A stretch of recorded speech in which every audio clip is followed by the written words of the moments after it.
welcome back to the Fruit Basket, where today we are going to be talking about the upcoming WWE pay-per-views with NXT Stand and Deliver and obviously WrestleMania 41, both night 1 and night 2. Now, I was going to cover something else. It was going to be like kind of like a fun just whatever episode that I'll probably do next week. There wasn't a lot of news this week, so I was just kind of like coming up with something, but my mind has been very focused on WrestleMania lately, not just because it is coming up, but because there's been a lot of talk about the build up to these events, both WrestleMania and Stand and Deliver, and I kind of wanted to put my 2 cents into it before we get WrestleMania next week, which I'm very much looking forward to. And I just kind of want to talk about my not my excitement, because some of these matches I'm not excited for. I want to get my opinion on each match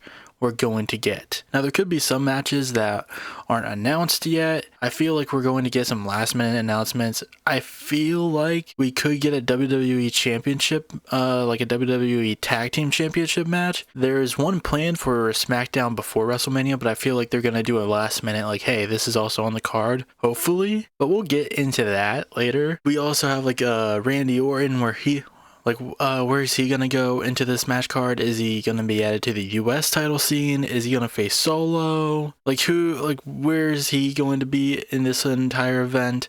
We'll just have to wait and see. But, we'll bring up some speculation. But I want to start off real quick with NXT Stand and Deliver. Now, this one we're probably not going to talk a lot about, mostly because out of the 5 matches that have been announced, 3 of them don't have official opponents. And what I mean by this is that at NXT Stand and Deliver, there's going to be a ladder match for the vacant NXT Women's North American Championship, which was vacated by Stephanie Vicaire after she won the NXT Women's Championship. Now, they have found 4 people who will take part in this ladder match. So far, it's Zarya, Kalani Jordan, Sol Ruka, and Izzy Dame. However, they still have 2 more people they need to determine to be in this match. 2 more people who need to be in qualifying matches. However, we don't know what those qualifying matches are. At least from what I can see from this cage match article, like this cage match post about the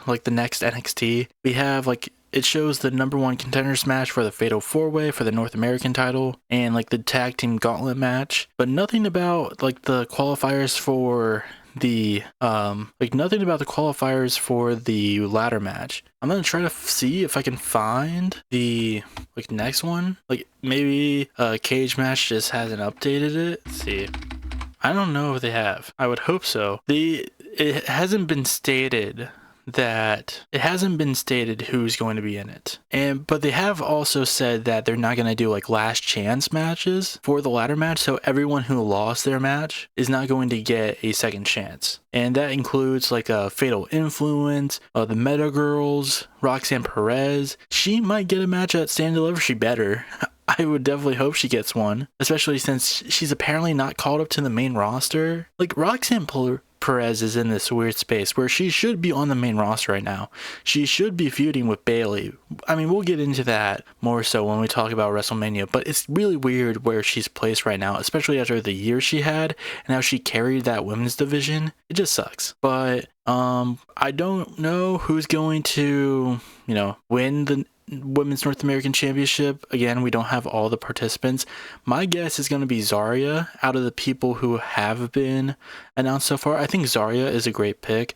Sol Ruka is also one. Izzy Dame, I don't see it happening, especially after what happened during her qualifying match where she let go of the pin before it even counted to 3 on accident.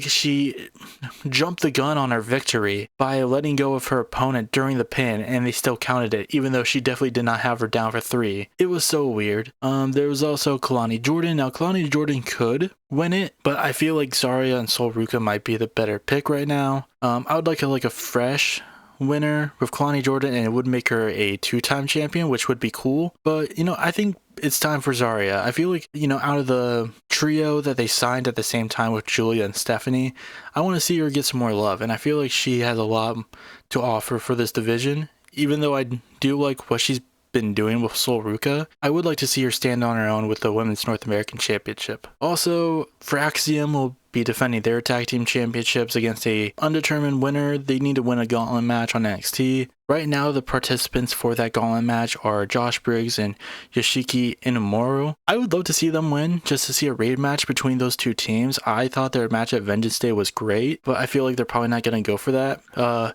We also have Tyreek Igwe and Tyson DuPont. I like this tag team. I like what they've been doing with Wesley, even though they've been way more focused on TNA than NXT. I don't really see them getting this spot, but we'll see. We also have No Quarter Catch Crew. Again, another tag team that did great work with Fraxium. Would love to see them win some gold, but I don't know. Then we have the Colleen with Brooks Jensen and Nico Vance. Don't really care for this. I don't care for the Colleen and Sean Spears. Really don't care for this group at all. And we have Hank and Tank, which I honestly think might be the winners of this match. I think Hank and Tank have been built up a lot during those last few weeks. And I feel like this is them just kind of set up that Hank and Tank will be the number one contenders. Will they win? Honestly, probably not. I would be really surprised if Hank and Tank win the match. I feel like they're going to get the match, but they're not going to win it. If anything, I could see Dark State being the ones who take the titles off of Fraxium. And who knows, maybe they'll insert themselves into the gauntlet match, but we'll just have to wait and see. But either way, regardless of who wins, I feel like Fraxium is going to retain. And then we have Ricky Starks versus a Fatal 4-Way match winner. And the people who are in this Fatal 4-Way are Ethan Page, Wesley, Eddie Thorpe, and Lexus King. And in terms of who I could see winning this, I feel like Ethan Page could definitely be one. He was the guy who attacked Ricky Starks after he won the championship, and then Wesley, Eddie Thorpe, and Lexus King kind of came afterwards. So I think that's the main focus on right now with Ethan Page. But he is also in TNA, going after the TNA World Championship, so I could see them having him lose this match so he could focus on that more so, and then revisiting the feud with Ricky afterwards. But it would be interesting. With Lexus, I'd rather they not have him win just because he's already a champion and they should probably be more focused on that. Eddie Thorpe would be a good case too. I liked the work that he did with Trick Williams. It was also fun seeing people's reactions to what Eddie Thorpe said to Lexus King on NXT, where he essentially said like, oh, look at this, another white man who isn't happy with what he got. And it was funny seeing people's reactions to the fact that for some reason they didn't know that Eddie Thorpe was Native American, even though that's what his character was when he first joined NXT. Like, when he first joined NXT and for most of his run, he embraced heavily his Native American background. It's like, are you just now figuring out that Eddie Thorpe isn't white, that he's Native American? Then we have Wesley, who honestly is my favorite to win this match. I love Wesley. I liked what he did with his work in TNA with like Tyson and Tyreek. It's just a shame that he hasn't been on NXT that much too, and that's why I feel like Ethan Page is going to not win this match, is because usually when they use talent for TNA, they don't use them a lot for NXT. They try to not like double book them, which I think is a smart move. I mean, they kind of did it with Cord Shade with the Knockouts Championship, so like it's not like there's a precedent for that. They definitely could do it this way. But honestly, I would love to see Wesley do it. I mean, Wesley was also the first person who came out to confront Ricky when he was doing his like contract signing. I think them doing it this way with Wesley winning it and then him being Ricky's first challenge would be a great way to get Ricky Stark's championship reign started. I'd also like to see Wesley be prominently pronounced in NXT again. I feel like, I loved his time in TNA with the Rascals, but I would like to see him get more of a focus in NXT, build him back up to be a heel, or just turn him babyface again. I have not been a big fan of the Wesley heel turn after he had his match with Zachary Wentz. I really wish they would have just kept this. He also doesn't look that great now. Like, he cut off his dreads. Now he's like he was kind of back to a faded look. He had like trimmer hair and it didn't work for his presentation. He just looked like another dude. He kind of lost some style points a bit, and I wish he would just, hopefully he will grow it back out because he had a really good look to him, and I like to see that again. But then moving on to the official matches, we have a fatal 4-way match for the NXT Women's Championship with Stephanie Vaquer, Julia, Jordan Grace, and Jada Parker. And one of these things is not like the other. I don't know why she's in this match. Why is Jada Parker in this match? She looks so out of place in this. Like, this could have easily been a match where Roxanne Perez was there instead, and it would be so much better, especially because it would be more consistent with what they had in terms of their booking, where Roxanne was feuding with Jordan Grace before this. But then they were just like, yeah, let's have Jada Parker go after the Women's Championship. She could have easily been placed in the North American Championship match, and it would be more fitting for her than this. She looks so out of place. Like, I understand, you know, like, I'm not a big fan of her ever since she was like openly transphobic. And before that, I did think she had some promise to her of being, you know, growing as a talent. And I still, you know, the transphobia aside, I still think that she does. But she is not at the level yet where you should be putting her with Stephanie, Julia, and Jordan. Like, this is an obvious Roxanne position that you should have put her in, especially since Triple H doesn't want to use her for Mania for some reason. Jada just looks so out of pocket in here. Again, she could have fit easily with the ladder match. Or, I don't know, you could have put Zarya in here as well. Like, you could have put anyone else, or just leave them out of it. Like, just leave Jada out of it and just make it a triple threat match.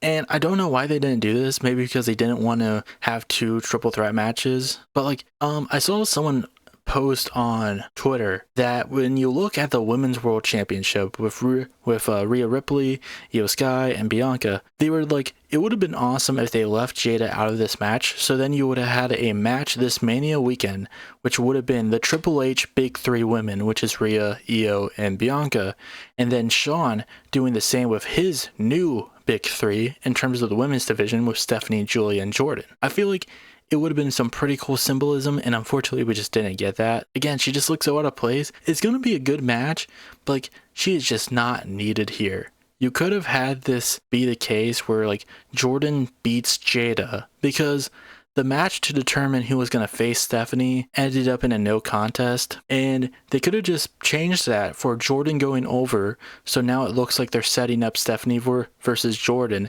and then Julia comes out and attacks both of them and inserts herself into the match, so then you get this triple threat match. I don't know why they needed to throw Jada in here. She looks so out of place. And then we have the NXT Championship match with Opa Femi, Trick Williams, and Javon Evans. This has probably been the best build for Stand Deliver, and it has, I wouldn't say it hasn't been great. I would say it's been pretty great, because obviously with the Dark State stuff, I feel like it kind of got away from itself, because it felt like Trick was the leader of Dark State, and he still could be, maybe. And that's another thing I feel like going into Stand and Deliver. I think we're probably going to get a D'Angelo family versus Dark State match, but we'll just have to wait and see. But like, it still could be revealed that Trick is the leader of Dark State. Maybe Stax is the leader of Dark State. I don't know. But when it comes to the NXT Championship match, this is one where I feel like Oba's going to go over, and Trick and Javon are going to feud afterwards while Oba continues his reign. But I feel like, depending on who Fraxium's opponents are, this could be match of the night. And, you know, same with like Ricky Starks. I don't know. Like, I don't feel like any of these matches are going to be bad. Like, all these matches do have a chance to be the match of the night. And that's what I'm really excited for NXT Stand and Deliver, even though I haven't really been enjoying this feud, like this build up to this pay-per-view all that much. I feel like this has the potential to be like a overall great pay-per-view, because I feel like NXT is usually good at keeping their pay-per-views pretty consistent for the last few years or so, and I feel like this definitely has the case to follow that trend. But I don't know. I feel like Oba, Trick, and Javon definitely have the best case for right now being the match of the night. But again, I feel like it really just depends on who Fraxium's opponents are. But again, with this match, I don't see it being anything more than Oba retaining and then Javon and Trick feuding afterwards. And then you kind of have like a, you know, mellow Trick feud do-over where they end up feuding. Javon gets over by the end, and that will lead to him beating Oba for the NXT Championship, like graduating to that by beating Trick. However, unlike mellow. I don't think Trick's going to go to the main roster after this. I think Trick will probably stay in NXT for a while. Again, it depends if he's the leader of Darkstate or not. Or maybe Darkstate just doesn't have a leader. I don't know. When it comes to Darkstate, I don't mind them. I'm not a big fan of the presentation so far, but it's not bad. It's not like Retribution. It's not like Retribution. I think it's kind of more like Nexus Light. And I'm not talking about the core. I'm talking about like a light version of Nexus if they just didn't attack the main roster and just stayed in NXT. Like, that's just kind of what they are. They're just, they're a bunch of hooligans. They're a bunch of hooligans. That's what they are. And I kind of like their presentation. Some of them in their group I don't really believe in when it comes to like their presentation.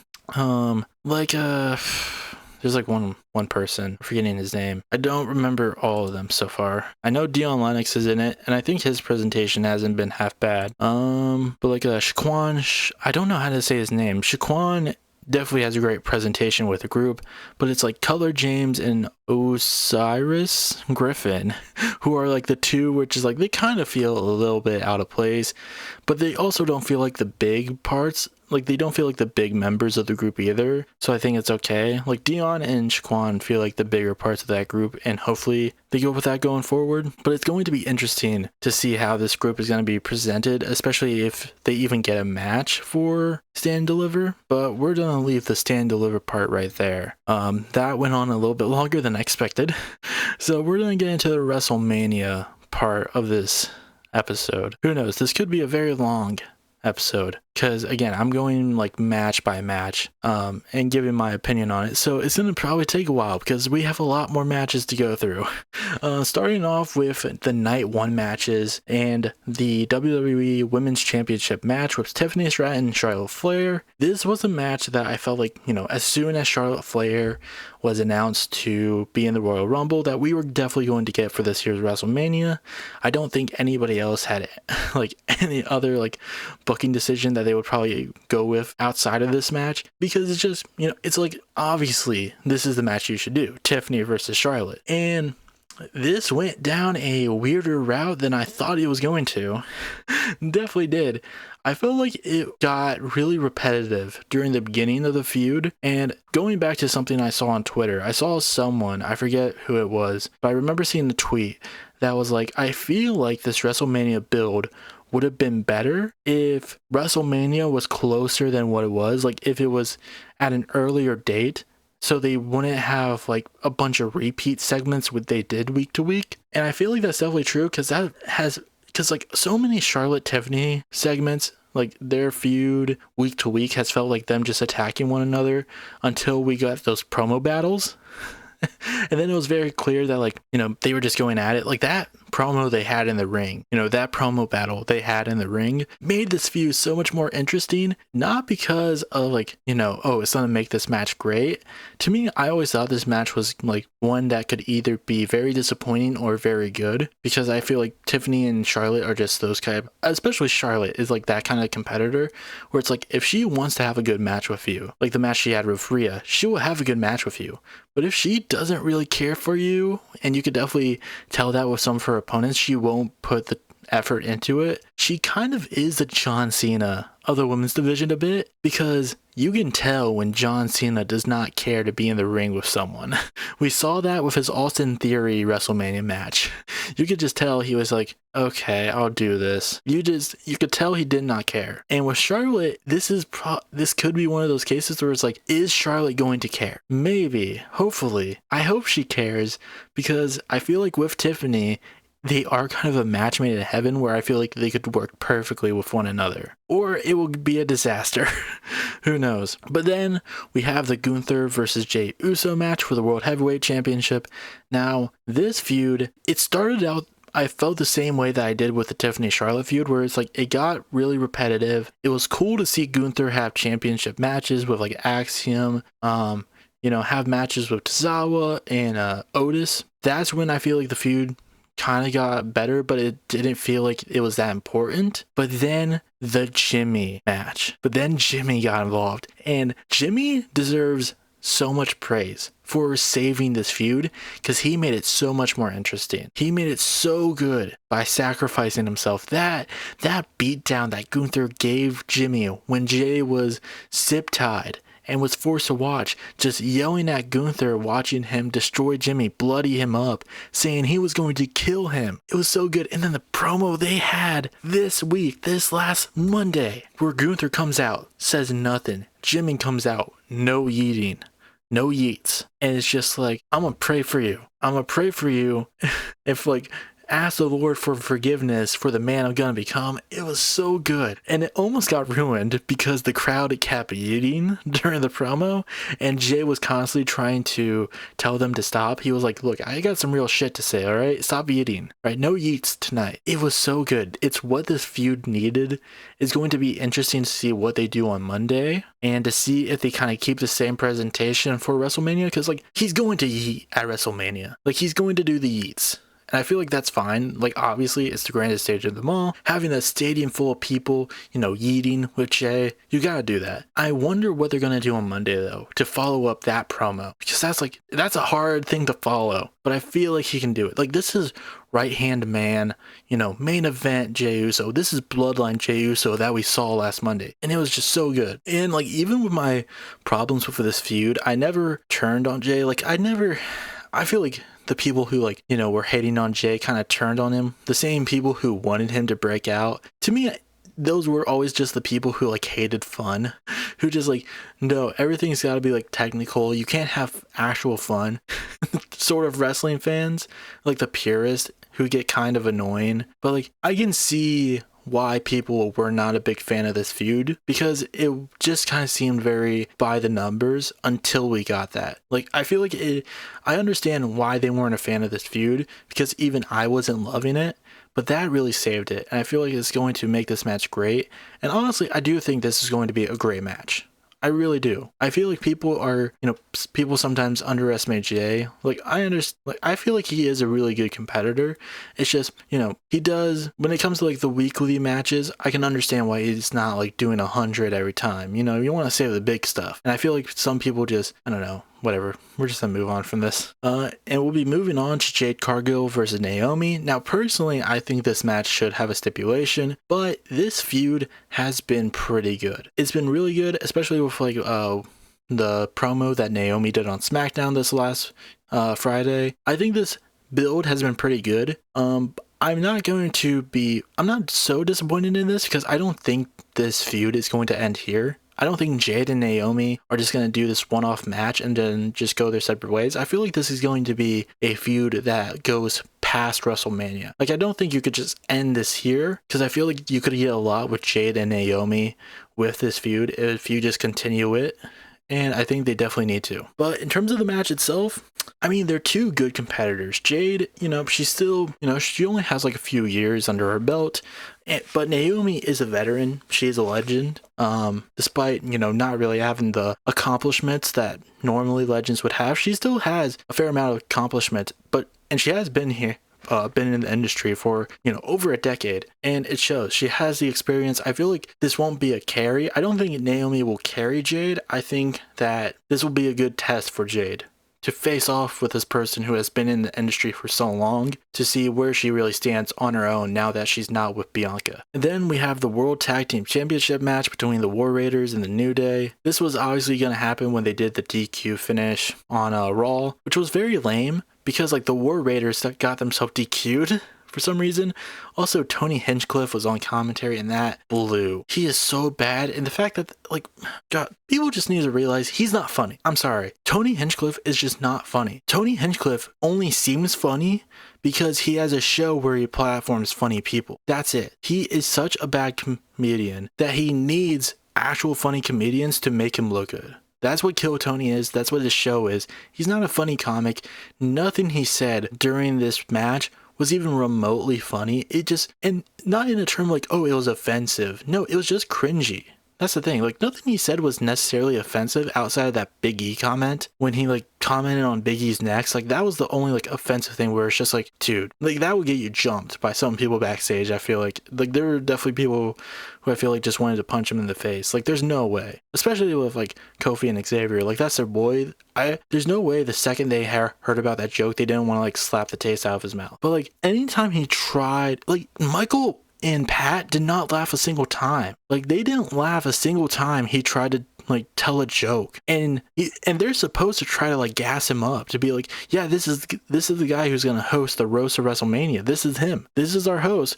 You're trying to promote him in a way, but anytime he tried to crack a joke, even they wouldn't laugh because it just wasn't funny. It was so bad. But getting away from that into this actual match, it's gonna be good. The New Day and the War Raiders, they're a good tag team. There's not much going into this match in terms of a build, so like whatever. They kind of fumbled the New Day heel turn with like them just feuding with LWO for the longest time, so it's like whatever. But at the same time, I think this is a good match. The New Day should be on the card, and this is the best way to get them on the card. But it's mind-boggling to me that this is on the card, but the WWE Tag Team Championships are not. And here's the thing, in all honesty, I do believe that they are going to add the tag team titles to the card for like night 2 maybe, because I feel like they're going to do the match that they're going to do this Friday with the Motor City Machine Guns and the Profits, and then DIY is going to get involved, cause a DQ or whatever, and then Nick Aldis will come out and be like, you know what, we'll settle this at WrestleMania in a triple threat ladder match, or maybe just a triple threat tag team match, whatever. I think ladder match would be for the best, but we'll see. I still think that's on the card.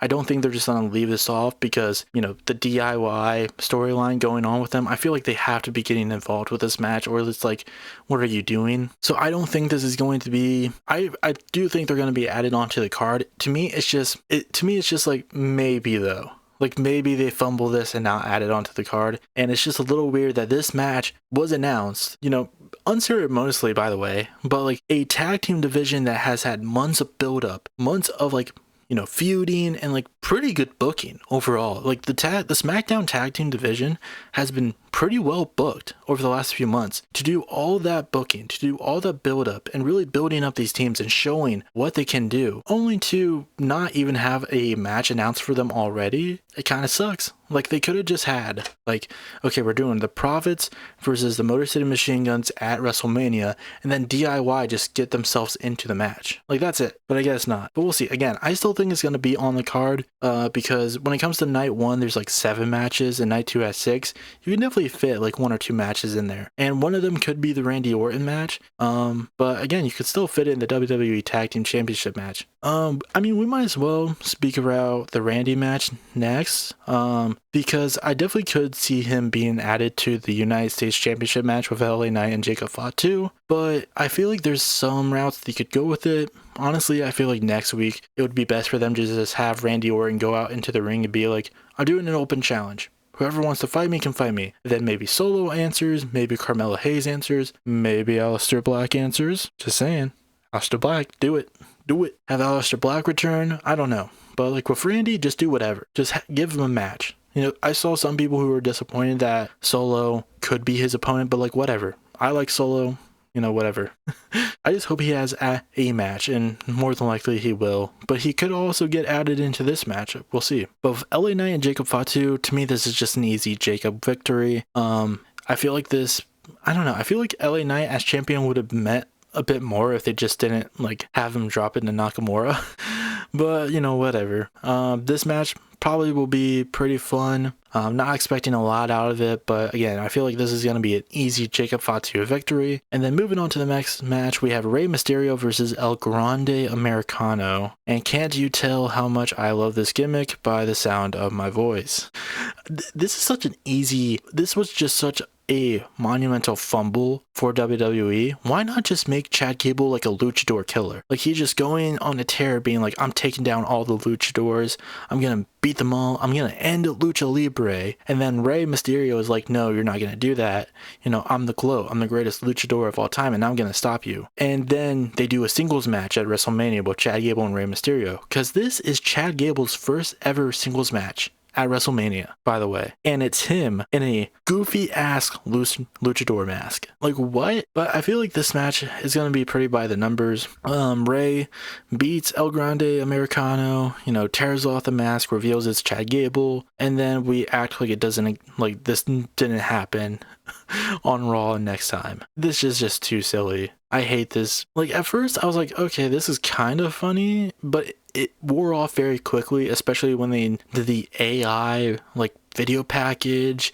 and the Gulf of America shit. It was just, that's when it got really gross. It stopped being a little funny and just turned into gross, and I don't care for this anymore. And then we have the main event of night 1 with Roman Reigns, CM Punk, and Seth Rollins, with Paul Heyman on the side of CM Punk. And I've been really enjoying this feud. I feel like it's been really good. My problem with it at first, when this it was post steel cage match with Seth and Punk, Roman got involved, and my biggest problem with it first was that it was too focused on Reigns and Punk. Obviously, even after the favor got revealed, it was just like Seth is, the third guy, and I'm a big Seth guy, so I really care about how he's presented in this feud.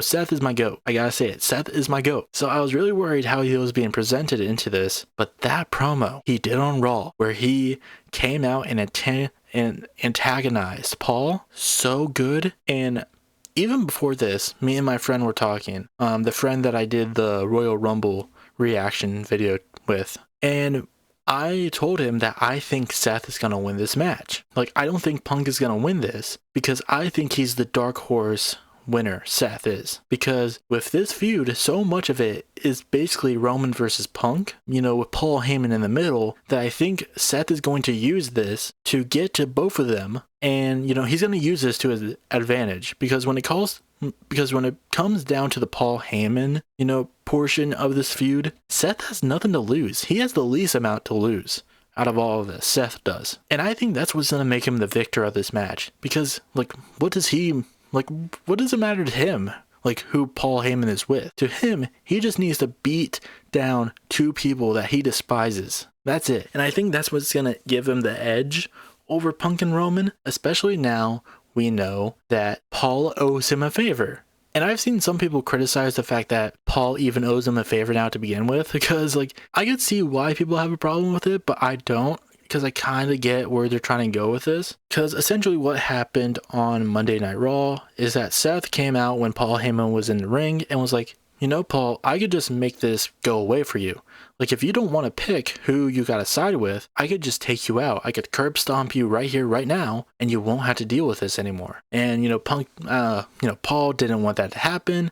So before Seth could really get his hands on him, CM Punk came out to try to defend him. And Punk was able to get some offense in, but it ended with Punk getting curb stomped by Seth. And when Paul was trying to, be by Punk's side, Seth was trying to set up for a curb stomp on Paul. But before he could do it, he stopped right before he could do it, right next to Paul, and was just like, now you owe me a favor. And some people were kind of like, oh, this doesn't make sense.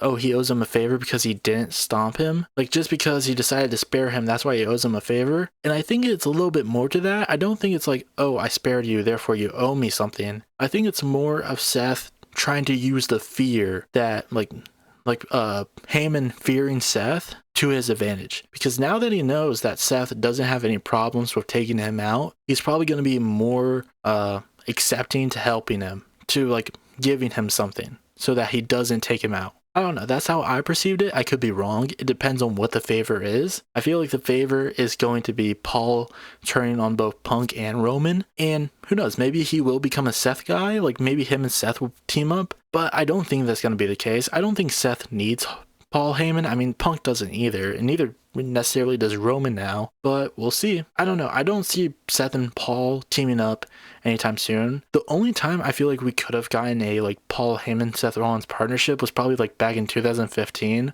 when he was with the Authority. That would have been a great partnership. 2015 Rollins with Paul Heyman, that would have been so good. But now I don't think he really needs the Paul Heyman partnership. But who knows? Again, I feel like this, in terms of all the night one matches, this will probably be match of the night.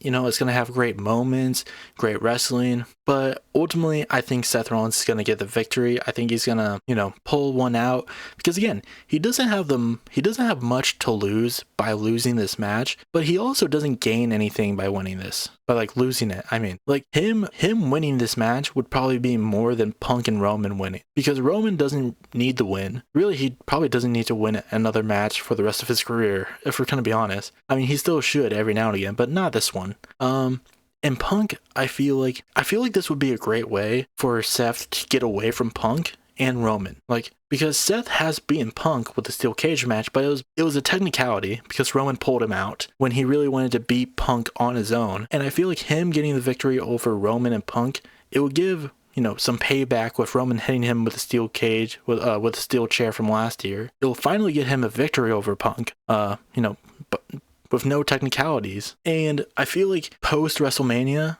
we're more or less going to get a focus with Roman and Punk anyways. So having Seth go over and then, have him feud with someone else, whether it's Cody, Jay, anyone, would probably be better than having him lose this match and then go, like, I feel like he would look better by winning this and has more to gain by winning this match than Punk and Roman do. Like, because they're always going to look like giant stars after this anyways. And I feel like with Seth, he needs something to do after this, because I don't think they're going to have him continue with Punk and Roman. So I think giving him that victory would mean a lot more. But again, maybe I'm biased. So that's night one, and God, we have been at this for a long time. But we're just going to try to finish this out. My voice, I could already tell my throat's starting to get a little dry. So we're just going to power through this. Oof. So next up with night two, we have the triple threat match for the Women's World Championship with Io, Bianca, and Rhea. And when it comes to the story of this match, like the feud leading up to this, I have been enjoying it. Like, it makes sense. Like, Rhea, lost everything, and now she's just desperately trying to get her championship back. Io feels like she is being overlooked by Bianca and Rhea, and Bianca just wants the championship. Like, that's it. She just wants the championship. She does not want all this drama that comes with it. But that's it. I like the story, but man, have these segments leading up to WrestleMania been repetitive as hell. It's always like, oh, Io's in the ring. Oh, Bianca's in the ring. They're talking about WrestleMania. And then Rhea shows up and is like, I want in the match. And they're just like, you lost. You shouldn't be in the match. And she's like, I want to be in the match. And then she just gets added into the match. And that's it. That's every segment that they have done since Io won the title. It's just repetitive as hell. Again, it's a good story on paper, but like, they have not done anything differently this entire time. When it comes to who's going to win, Rhea doesn't need to win. She's like the one, I think she's not winning anyways. Bianca, I don't think is going to win. I feel like Io is going to retain, because honestly, she should not have this short of a reign if she loses at WrestleMania. I feel like with Bianca, I would love her to finally win a world championship again, but I feel like this is going to be a similar case to what I said with Roman and Punk. I feel like Bianca and Rhea are more or less going to feud after this, and then maybe after that, Bianca will face Io and then win the championship. But I feel like with Io, it's just too short to just have her drop the title already. I feel like they need to give her a longer championship reign. So I gotta go with Io for who I think is gonna win this match, and I feel like is the rightful winner, like the rightful pick to win this match. Next up, we have AJ Styles versus Logan Paul. This build-up has been it's been like the only good part of this feud has been when Karrion Kross shows up in the backstage segments and talks to Styles, and like the promos he has done on social media. Like, Karrion Kross, despite not being in this match, has done more for this match than AJ and Logan have on screen. Like, this is just gonna be a whatever match that's probably gonna be pretty good because it's AJ Styles, one of the greatest of all time, versus Logan Paul, who's like pretty good. No, even though all of his matches are just kind of the same anyways. But regardless, it's gonna be a good match. I just think it's funny that like the build up to this match is a lot more interesting if you watch Karrion Kross's social media. Like, he's the only thing that is actually, he's the only guy who actually gives a shit about this feud and is trying his hardest to make it make sense and make it enjoyable. And then we have Liv Morgan and Raquel Rodriguez versus Bayley and Lyra Valkyria. Now, here's what really sucks about this match. And here's the thing. This is probably going to be a good match.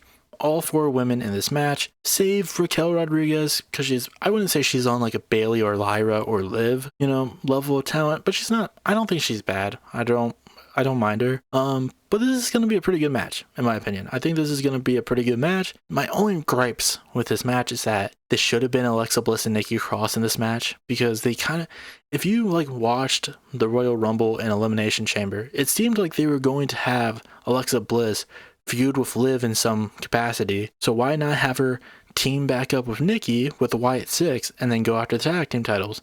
Seemed pretty obvious. And then, oh, well, what do you do with Lyra Valkyria? I don't know, have her have a triple threat match with Bayley and Roxanne, who isn't doing anything Mania weekend, seemingly.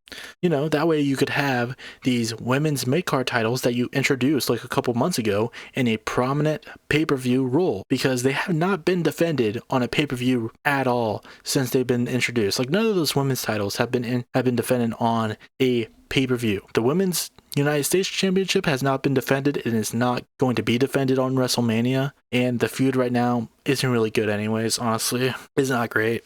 But like, Lyra has been showing out every time she, you know, defends her title, especially with that Bayley match. But instead of like having Roxanne insert herself into that and like building up a feud, you know, playing off the Bayley rivalry and like her rivalry with Lyra from last year into like a triple threat IC title match for WrestleMania, and just instead just pairing her up with Bayley to go after the tag team title, it just sucks. And I don't think they're gonna win this. I mean, it would be cool to see Lyra be a double champion, but I think Liv and Raquel are going to defend the titles, retain. Who knows? Maybe Bayley turns heel because they've been kind of teasing that with Lyra, but who knows? And then next up, we got the Fatal 4-Way match for the IC title match. This could probably be the match of the night for night 2, depending on how good the next 2 matches are, but we'll see. I mean, the talent involved in this match is just great. We got Dominic Mysterio, who I feel like in ring isn't my favorite person in this match, but he is really good for what he does, especially with that Penta match he had last Monday. But again, I feel like, I don't know, I feel like they could have done without him being in this match, but whatever. Then we have Finn Balor. I mean, it makes sense so that they could play with this little feud they're going on with Finn Balor and Dominic, and maybe we'll get a resolution to that at WrestleMania. But Finn, obviously, I think, you know, having him in this match would be good. I think, you know, he needs to be in a more prominent role. Then we got Penta, who more than likely is going to win this match. He's been amazing ever since he debuted. It's great that he's in a prominent match like this. And then we have Braun Breaker, who I love. I love Braun Breaker. Probably in my top 3 current like active wrestlers in terms of like who's my favorite when it comes to the men. Like, Seth is always going to be top of the list.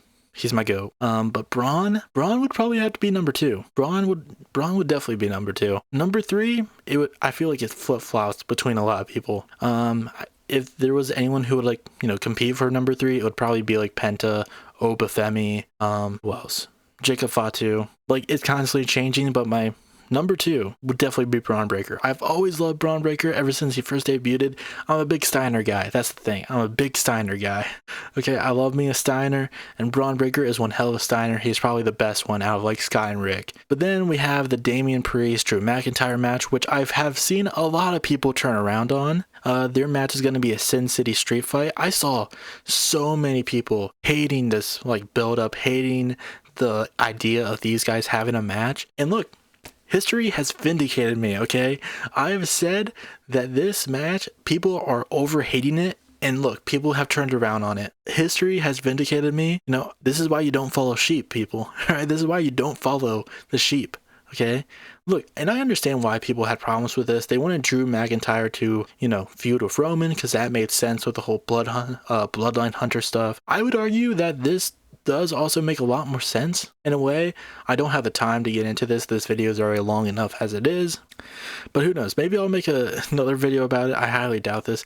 I feel like if people really looked into this though, like this, you know, story that they're doing with Drew and Damian, especially with Drew, like the focus on like Drew's storyline, like story arc as a character, they would see why this does fit. But I don't know. Also, I think people just overhate on Damian. I understand why people weren't a fan of Damian, especially with like that bad blood match he had with Finn, where Finn coup de grace him like 3 times in a row and he just no-selled it. Like, I understand that. Like, I understand like being upset with that and how people, feel like he's being booked like a superhuman. Like that, I understand, but like I still like Damian. I still feel like he's charismatic as hell. I've always been a big Damian fan, even when he was like in NXT. So, I'm just happy he's being put in this big role. And then, of course, we have the Night 2 main event, Cody Rhodes versus John Cena. Now, this feud, I feel like it was really good when it started out. Got a bit repetitive in the weeks afterwards with like the constant back and forths. Even though they still had their good moments, it just felt like every encounter was just like, a promo battle where John Cena was like, I hate wrestling and I'm gonna make it suck. And Cody was like, I love wrestling and I fight for them, sort of thing. But then we had this promo with Cody, and it was in the same vein, like the one that he had last Friday, where it was just like, I love professional wrestling and I'm gonna fight for it. And even though it was, essentially the same sort of promo that he has given with John in the past few weeks, I don't know, I still love what they've been doing with this. It's the thing where I feel like I've said this multiple times with a lot of these feuds, like a lot of these builds, it gets repetitive, but I feel like this is the only one that hasn't suffered from it because it makes sense. And I feel like just with the name value of Cody and Cena, they can do that because they're just so good on the mic with both of them that even though it is the same sort of style over and over, it's still fun. It's still fun to watch. And I feel like this match, it depends on how much Cena is able to give. Because again, the last time we saw him compete, it was in the Chamber, and before that, it was in the Rumble. He wasn't, he had a lot of other people to work off of. So we'll see what he can do in a one-on-one match ever since his match with Solo, like over a year ago from now. So it's going to be interesting to see what they do with him. How this match goes. Again, I feel like with this match, the street fight and the IC title match, I feel like those three matches are probably going to be the top contenders to be the match of the night. I mean, even Bianca and Rhea are definitely up there too. I shouldn't, actually, I would say in terms of like the top three, like which match could be the match of the night, I will say it would be Io, Bianca and Rhea, Damian and Drew, Cody and Cena. I feel like that has like, I've been overlooking them a bit in terms of how great that match will be just because the feud hasn't been that great. But yeah, that's kind of my opinion on where we're going to be heading with WrestleMania and Stand and Deliver. This went a lot longer than I thought it was going to be. God, I really need something to drink. But yeah, that's my thoughts on the card for WrestleMania. Again, we could still have some matches added into that. Same with Stand and Deliver. But for right now, with what they have announced, that's what my opinion is on the matter. Hello everyone, thank you for watching today's video. If you would like to see more videos like this, please leave a like and subscribe down below. If you would like to check out my main channel where I do political commentary as well as talk about internet drama and stuff like that, go follow my main channel Fruity Soar. If you would like to check out my gaming videos, you can follow me at Fruity Soar Gaming. But that's all I had to say for today. I'd like to thank you all for watching once again, and I will see you next time.